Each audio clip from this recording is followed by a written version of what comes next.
Welcome to the Healthy Seas podcast, a show about what we need to do to have just that, healthy seas and a healthy future. I'm your host, Crystal DiMichelli, and in each episode, we talk about the problems facing the seas and oceans and the solutions we have to fix them. Come on in, the water's fine.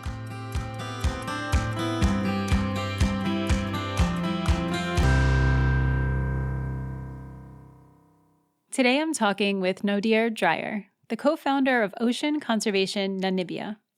This organization is unique in that its main mission is to rescue marine life, primarily seals, from entanglements along the coast. Since 2013, they have saved over 3,500 of them from a painful fate caused by this plastic waste. They use direct action, exposure, and education on social media to bring awareness to this problem and inspire people to make earth-friendly choices. Hi, Naude. It's so nice to chat with you today. Cool. Thanks so much for having me. I've been a fan of the podcast for a long time, and I'm really stoked to be here. Thanks. Excellent. So let's dive right in. What is Ocean Conservation Namibia, and what inspired its inception? So Ocean Conservation Namibia is a non-profit organization established in 2020. Basically, our primary objective is to raise awareness on the impacts of plastic pollution on marine life. The main way we do this is through our seal rescue videos. Last year, we had nearly 900 seals for the year. So we are catching sea animals, mainly seals, but whatever else comes along, actually animals that have been entangled or have had conflict with plastic. And through social media, we try to raise global awareness on the impacts of this plastic pollution. I've grown up next to the ocean. I have grown up surfing, diving, fishing, kayaking. I've always been in the sea. And I've always just felt a sort of sense of responsibility for the ocean. Working as a kayak guide, I saw probably about 12 years ago by now, I saw a seal entangled in a big bunch of net. The first time I'd sort of noticed this. Could not, this was not right. I could see this animal would have died. So we dragged him out the beach, cut him loose, and that just sort of started steamrolling from there. Once we realized, okay, wow, this is a possibility. Let's help these animals. It just took off from there and got bigger and bigger until we got to a point where we realized, okay, let's actually start an organization and do this on a full-time basis and take it to the next level. What are the most common types of plastic pollution affecting Namibia's marine life, and what are their sources? Well, for us specifically, Namibia, actually, the beaches are pretty clean. We do not have any major rivers flowing into the ocean, so we're not getting general household plastic all that much, and we've got a very small population. So what we're dealing with is mainly ghost fishing gear, actually, plastic from the fishing industry in the form of fishing lines, nets, packaging straps, and byproducts from the fishing industry. And again, the source of all of these would basically be fishing as well as general shipping, not just specifically to mainly fishing, but shipping as well. But I would say that sector coming from the ocean side is probably comprising 80% of the entanglements we're dealing with. How are the seals getting trapped in this plastic waste? Seals by nature are extremely playful animals. You see videos of them underwater. They're really like the puppies of the ocean. They're very social animals, especially when they're younger. And especially for the first year, they don't really have any responsibility. They nurse from their moms for a whole year. So they just spend their time playing in the water, literally just playing. And they will find any piece of rubbish floating in the water, lying on the seafloor, pick it up, throw it in the water, swim around it, swim through it. And this is how they end up getting themselves stuck in these items because they're really just playing with it. Why are the nets getting abandoned in the first place? So you won't find good functional nets being abandoned. This is old gear. So on a big piece of trawler net, for example, that we find on a seal, the guide's out fishing, the net might snag on a rock and get a tear. They'll repair it at sea, and whatever the off-cut piece is, just chuck it in the water or just leave it negligently on the deck. It might blow off with the wind or get washed off by a wave. Big bundles of fishing line. We get this thick commercial monofilament fishing line is our number one highest entanglement, and these are guys, commercial fishermen fishing with hand lines. So they'll be reeling in these lines, standing on the lines get knotted. This line is so cheap that it's much quicker for them to just cut this whole knot off, toss it in the water, tie a new knot, and keep fishing. And yeah, the stuff sort of, it's not very, very negatively buoyant. It sort of floats slowly in the water column, and it's probably quite intriguing for a little seal pup if it's floating past him to play with. Do you have any programs to recover them before they become a danger? And how? We try and raise awareness again through our videos, trying to sort of stop it at the source. We are spending time in the docks. A big problem is as well our local fishing docks. There's a lot of open rubbish bins, skips, so things get put in there in the right place, but they still get blown out by the wind. So just trying to raise awareness on that. It's very difficult. Where do we start? We've got a nearly 2,000 kilometer long stretch of coastline. So where would we even start to pick up? And the seals have a massive range. So they're picking it up from maybe sometimes 200 meters deep to right on the shoreline. So the trick would be to stop it at the source. And unfortunately, with the fishermen, seals are not very popular amongst fishermen either. They see them as a massive competition to their own resource. So I do believe the only way to actually get some sort of action out of them is when it affects their bottom line, when it costs them money. So there needs to be much stronger penalties in place. There needs to be more enforcement. There are rules, but rules are only as good as the enforcement. So there needs to be a lot more enforcement. And I think this is the angle we're trying to push for more now, trying to get into a policy level. Could you walk us through the process of a typical seal rescue? So it's quite if you look at our videos, there's quite a few different, I want to say, techniques we're using. It depends firstly very much on the size of the seal and its proximity to the water, its proximity within another group. If it's on its own, it's fine. But if it's in the middle of a group of 10,000 other seals, everything changes. So it's quite a dynamic process that's ever adapting and changing. So usually we will try and crawl in, stalk as close as we can to the group, and then run in, try and intercept the seal before it reaches the water. We've got some specialized gear, especially our nets. The nets been a game changer for us. They allow us to catch seals now over 200 kilograms in size. And yeah, once we've secured the seal in the net, again, it's specially built. So we've got 2 sets of zippers on it, and we can then, a big seal will take 3 or 4 of us to pin it down. Otherwise, the thing just tosses us in the air. And then we access the entanglement, cut it free, and let it go.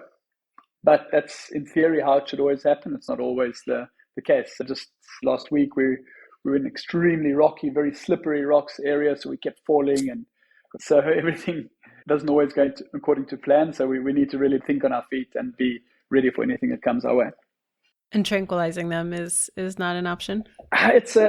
It is in some cases. In some places do use tranquilizing as their primary option, but these places are dealing with a handful of seals a year, where we are sometimes dealing with 30 seals a day. Also, you would need to have vets on board in place to do this. And there's been maybe 1 or 2 cases where we thought, okay, cool, this would be a case for a tranquilizer, but most of the times our systems do work. We want to get it done and get to the next one. Our primary objective is just to get as many seals helped as possible. And if we start doing it this way, it's really going to slow down the process and just make everything a lot more complicated, also a lot more expensive. It's heartbreaking to hear that there are that many seals that need to be disentangled. Yeah, look, we've got nearly 1.5 million seals in Namibia. So just by sheer numbers, that is a lot. But you would find the same ratios in any other country. Wherever you have enough seals, you will find just as many entangled ones. We're just lucky that we have access to so many and that we're allowed to do the work that we do. And what are the biggest challenges you face during these rescue operations?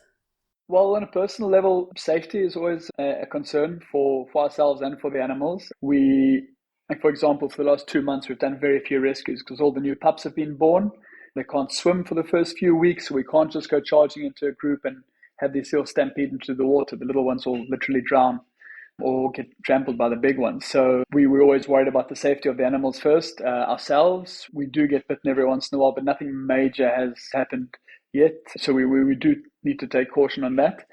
And then just on the biggest picture, limitations, just red tape, bureaucracy. The colonies we get only represent about 20 or 30% of all the seals in Namibia. So there's still a lot of animals which are in special parks, highly sort of closed off areas that we just can't access, which we really want to. So it's all about having permits and special permissions and escorts and things going into these areas. Some of these are mining areas. So it's very difficult for us to actually really get to do our work to its full potential, let me say.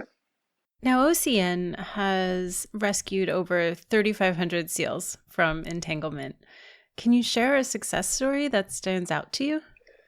For me, if you if you go on our YouTube channel and you search for seal rescue and Julius. Julius was a big male seal and he had this, I don't know where the name, Julius, whenever one of our seals get a name, then you know there's a lot more personal link to this animal. It's normally one we've been trying to get for a while. So Julius was a very sneaky, like he knew exactly when we were looking for him, and we saw him about 5 or 6 times before we actually got him, and he'd be very, it just became very personal with him. And then he disappeared for quite a while, and we thought he'd actually might have died out at sea from his injuries. And he came back. He was a little skinnier, and we managed to get him in the end. It was just a very heartwarming moment to finally bring him in and be able to help him especially after we thought we hadn't. And then every once in a while we'll get these pups that are literally 3-4 weeks old that are entangled already, and those are always really special because you know this animal has almost just been born, hasn't had a chance to live in any way yet, and they grow so quickly at this age that these entanglements would kill them so quickly. So it's always extra special to be able to help an animal like that, or a very pregnant female or something like that, where you know that you're doing a little bit extra by saving this animal's life. Going back to Julius real quick, what was his entanglement like? It was a big white net, like a not a monofilament, like just a plastic polymer netting, but big white. He was wearing it like a big scarf around his neck, so he was clearly visible. So we could see him every time, and we would pick him up and just think, how's he going to get us today? And oh man, he really made us work to eventually get him. And it was wrapped around his neck. Yeah, really tightly. It was starting to cut in as well. It got to a point where he could not hunt anymore. That's where he came back to shore. And we did see him again a couple of weeks later. It recovered really quickly.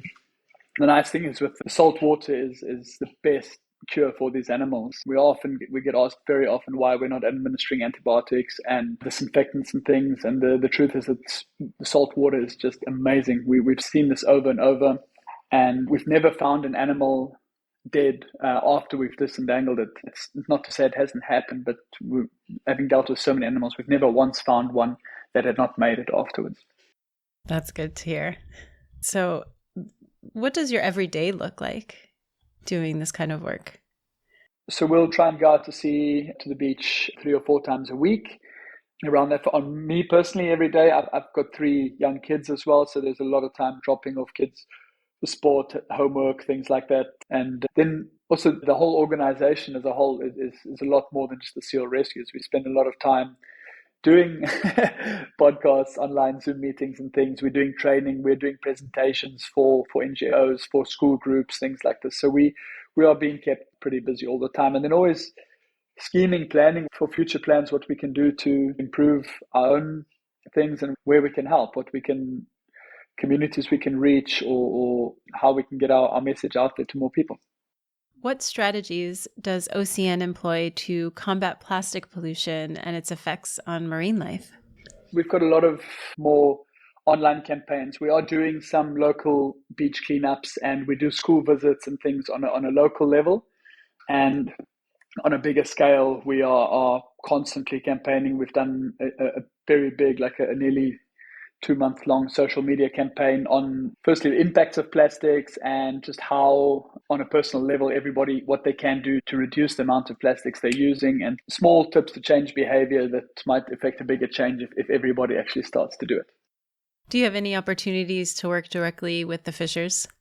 Like I said, they're not the biggest fans of seals. We do have a good working relationship with a few of them, though, especially in the harbor. So we actually get called out pretty often by fishermen when they find an entangled seal. We can't be everywhere at once. So that's always really cool when a fisherman actually calls us to report an entangled seal or an animal that we can help. And then it just shows you that as much as they might not like seals, at the same time, this is a welfare issue. These animals are dying needlessly and suffering immense pain due to human negligence. This is not a fight between them and the fish. This is just a basically common human decency to want and help an animal that's in pain. And this is always really cool to see. Yeah, that does sound really cool. Has the situation changed throughout the years that you've been working? Definitely, especially on a local level. Obviously, we try to start first on a local level to get as many people a lot more conscious, a lot more aware. We've been part of a big campaign to block single-use plastics in Namibia, which is still a thing, especially shopping bags and things like this. So we've actually been cited in the sort of public announcement about the rules to drop or the campaign to drop shopping bags. So we can see the effects of the work we are doing. Our team is still small though, and we do realize that we are in a position now to be able to reach a lot more people. So we are changing that. We are working on bigger educational outreach programs and to change things locally first. Our reach is much bigger international than local. We get a lot of responses from people all over the world telling us how watching what we're doing and hearing what we have to say has changed behavior, but it's still, obviously, we want to see this happen on our shores. We would love to get to Pelican Point and not have any rescues because there's just simply no plastic in the ocean, not because there's no seals left. You want to work yourself out of a job would be ideal. Yes, that'd be the greatest thing ever. How does OCN work with the local community and authorities in Namibia to address marine conservation issues? And have you faced any challenges? We're helping the government agencies wherever we can. We're also facilitating a lot of research from the government agencies because they're often strapped for resources, so we'll help them out. We'll take people along to the beach when they're doing data collection. We will do data collection for them wherever we can. And then we're working with other NGOs and the Ministry of Education to try and create they call like a sustainability toolbox, a marine literature toolbox aimed at youth, but not just youth, for everybody, just to help people learn a bit more about the importance of the ocean, especially in a place like this where so many people are dependent on their livelihoods from the ocean, and what we can do to try and preserve it. So there are projects in place. On top of that, also working more with NGOs than the private sector or the government sector. So a lot of we do quite a bit of campaigning against offshore mining. There's some big proposed oil drilling projects and things coming to Namibia as well as phosphate mining. So we are actively working, or not so much working against, but just raising awareness to people about the concerns that these projects aren't always that transparent about. And if you're comfortable talking about it, what is the Namibian seal harvest and is it necessary? So the seal harvest, no. Firstly, it's not necessary, in my opinion, but a lot of people have very different opinions. Again, a lot of people believe that there's too many seals for the amount of fish we have, where it's rather a case of there's too many fishermen for the amount of fish we have. So the government issues a quota every year for the harvesting of 60,000 seal pups and 8,000 bulls. The pups were generally used for their skins, for their furs, and the bulls are pretty much exclusively used for their genitalia. Their penises are sent to the east as apparently traditional Chinese medicine. I don't know how many Cape fur seals were in China traditionally, but they are used in traditional Chinese medicine and predominantly aphrodisiacs. So the pup harvest has come to almost a complete standstill. The EU blocked the import of seal furs a few years ago, and that was the biggest market. So they still set out every year to harvest the bulls. And this they do because there's a huge market for these. But so again, there are a lot of seals in Namibia, and we cannot criticize people for eating game meat and things like that, or not criticize people for eating general meat, but criticize them for harvesting seals if it's seen as a sustainable resource, if there are enough of them. But the problem is that it's not being done in a scientific way. They are just taking out 6,000 bulls or 8,000 bulls from the biggest breeding colony. So what happens is you're disturbing the harem structures, the breeding structures of these animals. You've got now younger bulls doing the breeding. This is compromising genetics. You've got smaller pups being born and just generally weaker animals coming from this. So no, the seal harvest, firstly, I don't believe it's necessary. Our seals are in great condition at the moment, which is also a reflection of a healthy marine ecosystem. If our seals were all starving to death, this might be a different story, but our seals are actually looking generally very good. What needs to be looked at a lot more thoroughly is the amount of unregulated and illegal fishing happening in our waters, and have more transparency on fishing quota allocations, which we're not seeing. So it's a very complex issue that nobody really wants to touch. But yeah, I don't know. We are fighting against the way it's being done at the moment. It's not being done in a sustainable way. It's even though there's so few animals being done, it's not a population control because again, it's being done completely in the wrong way for that. It's done purely for profit, and this should not be the case. So yeah, we would just like to see things being done a bit better. And the way they do it, So how do they do it? Is it by clubbing? that is the big issue. I'm very much fine with them not harvesting pups anymore because the pups have always been clubbed.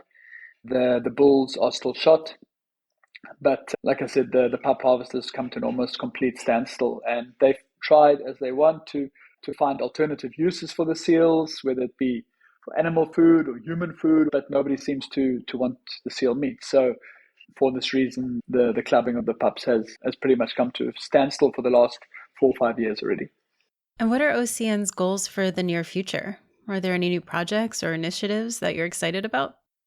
So, a cool initiative this year is we are starting a bit of like an intern program for other organizations in the world doing similar work to what we're doing. So it's quite a strict like entry criteria in terms of people need to have actual experience in doing seal rescue work, have a good medical aid, good medical cover, be strong and fit, and be actively working in the field. Because we're sitting in a position here where people can get amazing experience, and sort of we didn't have any handbook when we started this. A lot of our techniques and tools and things are sort of improvised and figured out along the way by us. So we do believe other organizations could benefit from learning alongside us. And there's a lot of other techniques we'd like to learn too. So everybody else would bring something different to the table too. So we'll have for about 6 months, we'll have groups of interns coming from all over the world to come and work alongside us and share information, which we're quite excited about. How can people apply? So there's a global pinniped entanglement group that we're a part of, specifically looking at entangled seals, sea lions, and things, and it's sort of all been sourced within this group. And again, the criteria is quite strict on people coming from the field, people that can use we get 10 emails a day for people wanting to come and volunteer here, and we just can't do that. We're a small team. We can't. When we're out there, our time is really occupied by that. We can't babysit. We can't spend 2 months training someone that's going to stay for 3 months. We lose a lot of man hours then. So this works out really well. We could do with some extra help from people that know what they're doing, people that have worked in the field, that understand the seals, how their behaviors, and that can actually bring something productive to the table. What message do you want to convey to individuals and communities about their role in ocean conservation? So in ocean conservation, I always like to just say, if a lot of people do small changes, that can have a big effect. So the usual rhetoric of clean up after yourself. If you go to the beach, leave with more than you came with, and just be aware of your use of plastic and also the disposal of plastic. What's happening to this plastic? You throw it in your bin, it doesn't mean it's always going to landfill or recycling. So be sure you know the whole chain, the whole process. And then for people that do still eat fish, there are some sustainable fisheries.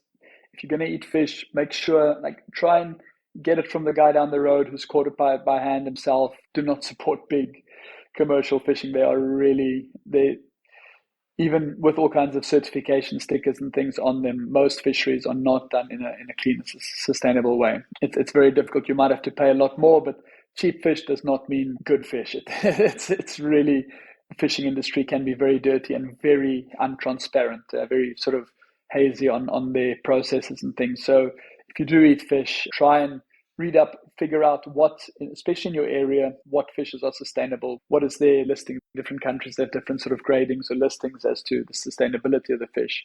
Try and go for the green species, the ones that are either locally sourced or fished artisanally that have a lower impact on the ocean. Yeah, you certainly get what you pay for, and the cost could be very high, not maybe for your pocket, but for the environment. Absolutely, and these other species. This has been really interesting. Thank you so much for taking the time to chat with me today.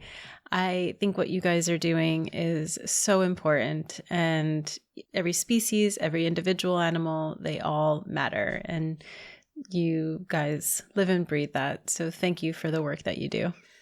Thanks so much. I'm really, really stoked that I've sort of told the the group before a while ago. Like I would like to do a Healthy Seas podcast. I've really been a fan for a long time. So I'm really, really happy to be here. Thank you. Thank you so much. That means a lot. I really appreciate it.